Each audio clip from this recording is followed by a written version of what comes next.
Learning objectives. After completing this digital module, learners will be able to understand the concept of employment generation and its relation with country's GDP.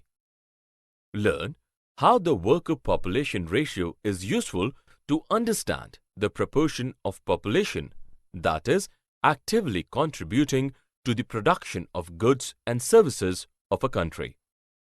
Understand the differences among regular salaried employees, self-employed and casual wage laborers in employment scenario.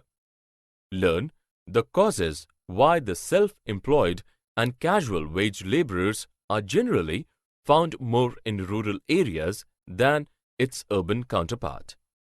Understand the divisions among three sectors of economic activity as primary, secondary, and service or tertiary sectors.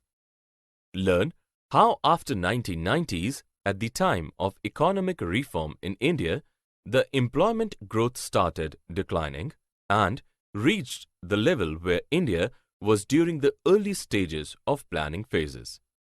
Understand about the distribution of workforce, showing that while in 1972 to 73, about 74% of workforce was engaged in primary sector, but in 2011-12, this proportion declined to 50%. Learn about the vulnerability of casual-waged workforce and self-employed people when casualization of workforce continues in high pace in India. Workers and employment. Employment is a relationship between two parties where one party, which may be a corporation, for-profit, not-for-profit organization, cooperative, or other entity as the employer and the other is the employee. Employees work in return for payment, which may be in the form of an hourly wage, by piecework, or an annual salary, depending on the type of work an employee does or which sector she or he is working in. Employment is typically governed by the specific employment laws, regulations, or legal contracts. Gross domestic production, or GDP, means the total consumption or production within the geographical border of the country. Thus, it implies that employment could or might increase with a higher rise in GDP because of, say, increased government spending. Who are the workers? The workers in India refer to the employment in the economy of India. In 2012, there were around 487 million workers in India, the second largest after China. Of these, over 94% work in unincorporated, unorganized enterprises ranging from pushcart vendors to home-based diamond and gem polishing operations. The organized sector includes workers employed by the government, state-owned enterprises, and private sector enterprises. In 2008, the organized sector employed 27.5 million workers, of which 17.3 million worked for government or government-owned entities. The nature of employment in India. Till today, the large proportion of workers is engaged in agriculture, about 49%, which contributes a mere 14% to the GDP. In contrast, the service sector, which contributes 58% of the GDP, barely generates 27% of the employment, and the share of manufacturing in both employment, 13%, and GDP, 16%, is much lower than in East Asian and Southeast Asian countries. Workers' population ratio in India. Employment to population ratio is the proportion of a country's population that is employed. The people aged 15 and older are generally considered in the working age population. According to the 5th Annual Employment Unemployment Survey 2015-16, Worker Population Ratio (WPR) was estimated in India to be 47.8%. Thus, 47.8% of the persons aged 15 years and above were reported to be employed during this period. Different levels of participation of people in economic activities. There is a huge variation in the levels and trend of female labor force participation within regions in India. In 2009-10, Eastern states showed the lowest overall participation rate of 22.6%, while the southern states were more than double at 51%. Compared to the rest of the country, women in southern states enjoy a higher status with fewer restrictions on mobility, which could have implications for women's ability to engage in productive work. Self-employed and hired workers. Among workers in rural areas, 54.2% are self-employed, as against 41.1% in urban areas, and 38.6% work as casual labor, as against 17.5% in urban areas. Grossly, the Indian economy is characterized by the existence of the vast majority of informal or unorganized labor employment. As per a survey carried out by the National Sample Survey Organization (NSSO) in 2009-10, the total employment in the country was of 46.5 crore, comprising around 2.8 crore in the organized and the remaining 43.7 crore workers in the unorganized sector. Out of these workers in the unorganized sector, there are 24.6 crore workers employed in agricultural sector, about 4.4 crore in construction work, and remaining in manufacturing and service. Employment in firms, factories and offices. In primary sector, agriculture and mining or quarrying are the prominent economic activity. Almost two-thirds of the total workforce earns their livelihood through farming and other allied sectors like forestry, lodging and fishing, which accounts 18% of the GDP. These sectors provide employment to 60% of the country's total population. About 43% of the country's total geographical area is used for agricultural purposes. After independence, additional areas were brought under cultivation and new methods, practices and techniques of irrigation and farming were introduced by the government. Shift to primary to secondary sector. Due to uncertainty in agriculture and the presence of many landless agricultural laborers in the sector, it has been seen that the shift of workforce happens from agriculture to secondary sector, like in manufacturing, electricity, gas and water supply, and construction industries. Many of the contractual laborers whom we see in the construction sites in the urban areas, in private and even in governmental projects, most of them are the laborers who left agriculture and came in the cities for alternative employment opportunities. Service sector as the highest GDP earner in India. The services sector is the key driver of India's economic growth. The sector is estimated to contribute around 54% of India's gross value added in 2017 to 18 and employed 28.6% of the total population. India's net services exports during reached $57.60 billion April to December 2017. It includes trades, transports and storages and services like banking, finance, telecom and else. Out of overall services sector, the subsector comprising financial services, real estate, and professional services contributed to $305.8 billion or 20.5% to the GDP. The subsector of community, social and personal services contributed $188.2 billion or 12.6% to the GDP. Growth and changing structure of employment. The major objectives of economic reform is accelerating growth and expanding the employment opportunities.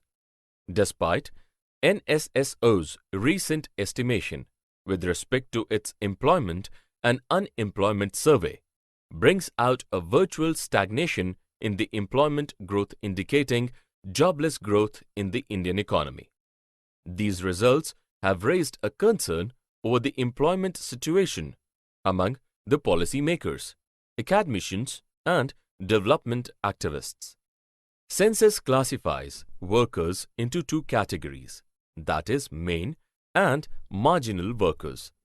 The analysis of census data shows that during the last 2 decades, that is 1991 to 2011, the rate of growth in marginal workers is higher than that of main salaried workers.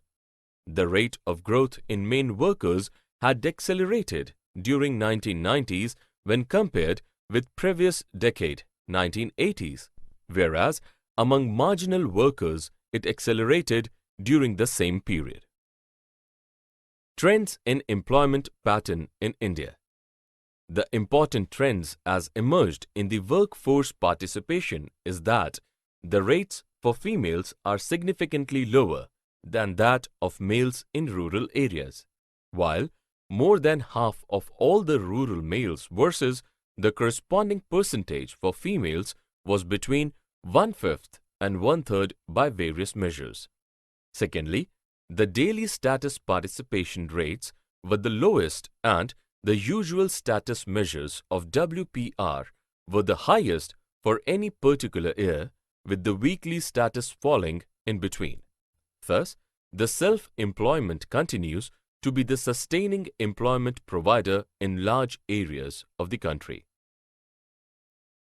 Casualization of workforce.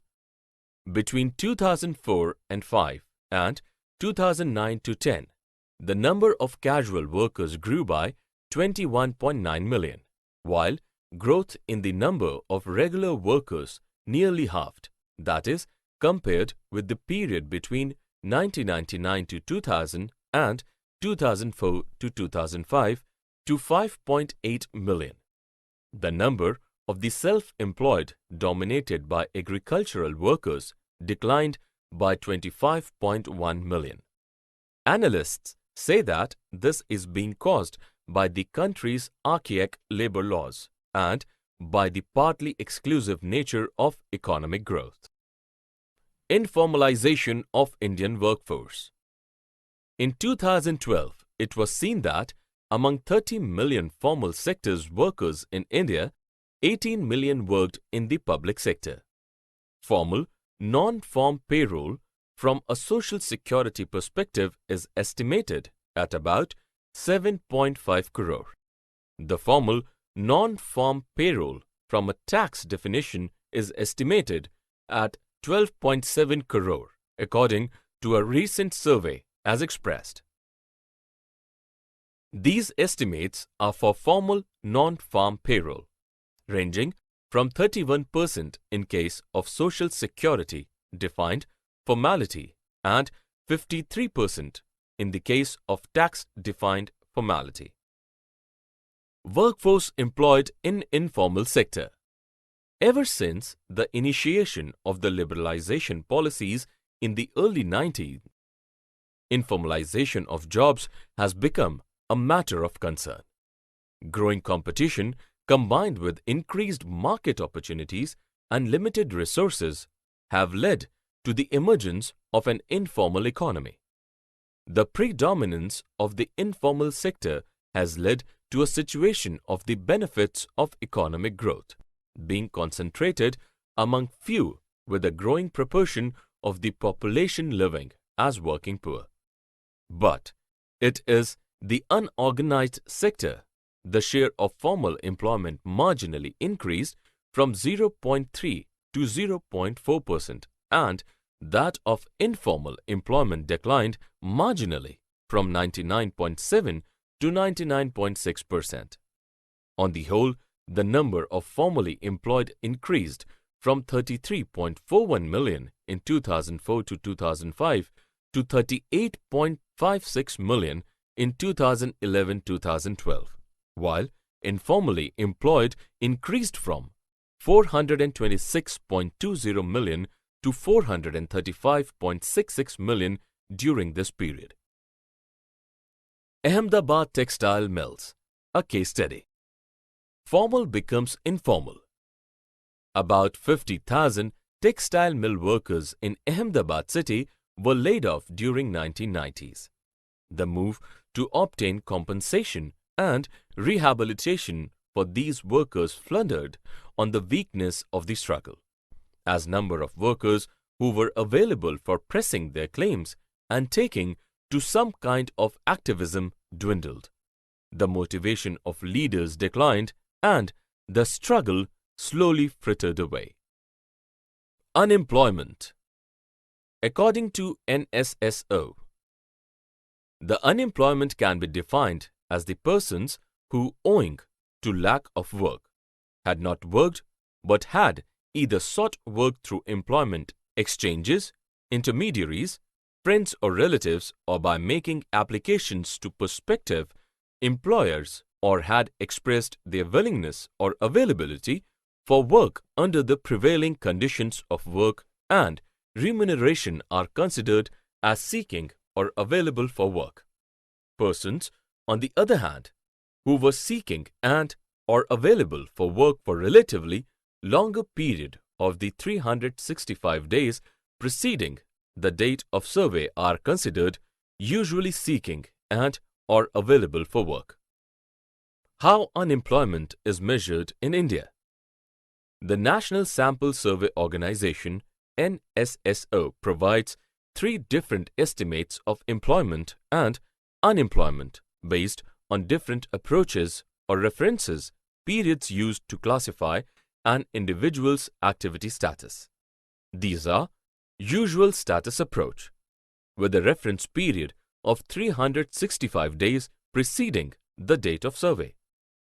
Current weekly status approach, with a reference period of 7 days preceding the date of survey, and current daily status, with each day of the 7 days preceding date of survey as the reference period. Different types of unemployment in the country.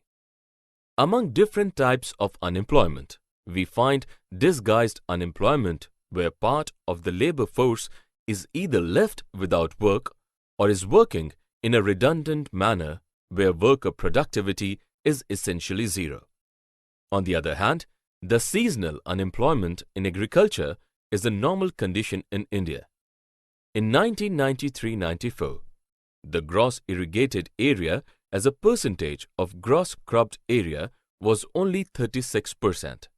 This implies that farmers cultivating approximately 75% of the land remain involuntarily unemployed for 4 to 6 months, unless they find some temporary employment in this period.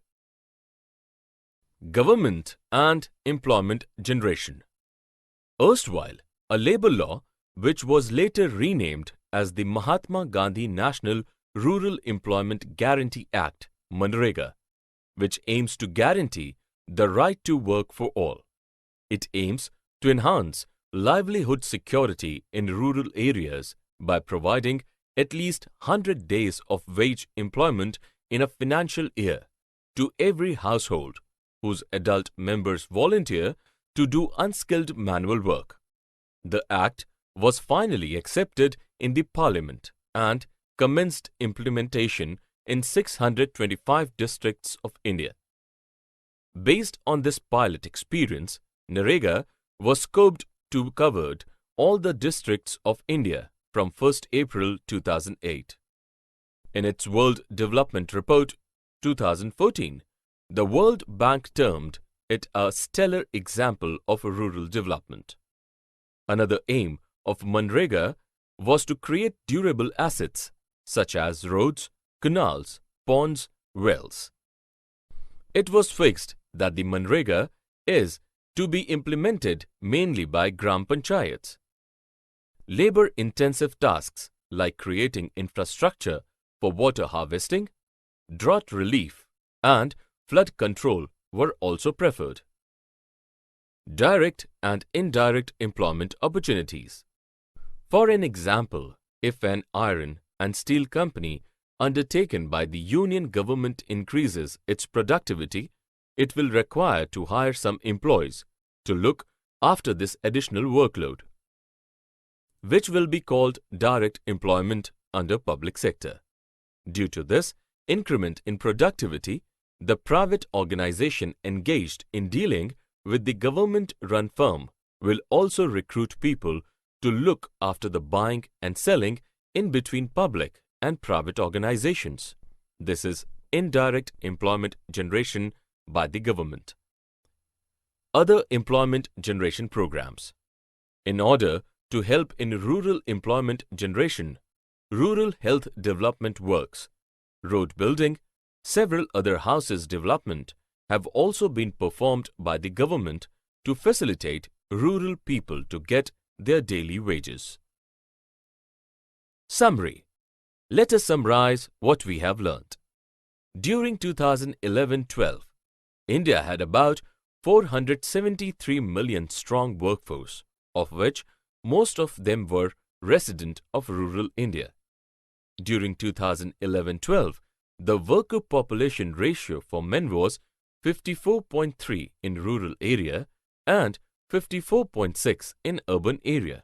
For women, they were 24.8 in rural and 14.7 in urban population. In entire workforce in India, self-employed are 52%, casual laborers are 30% and regular salaried employees are 18%. 64% of workforce is engaged with primary sector in rural area, while 24% of workforce with secondary and 27% is with service sector. During post-reform period, India has been witness to employment opportunities in the service sector. These new jobs are found mostly in the informal sector and the nature of opportunities being also mostly casual. Government is the major formal sector employer in the country. Disguised unemployment is a common form of unemployment in rural India. There has been a change in the structure of the workforce in India.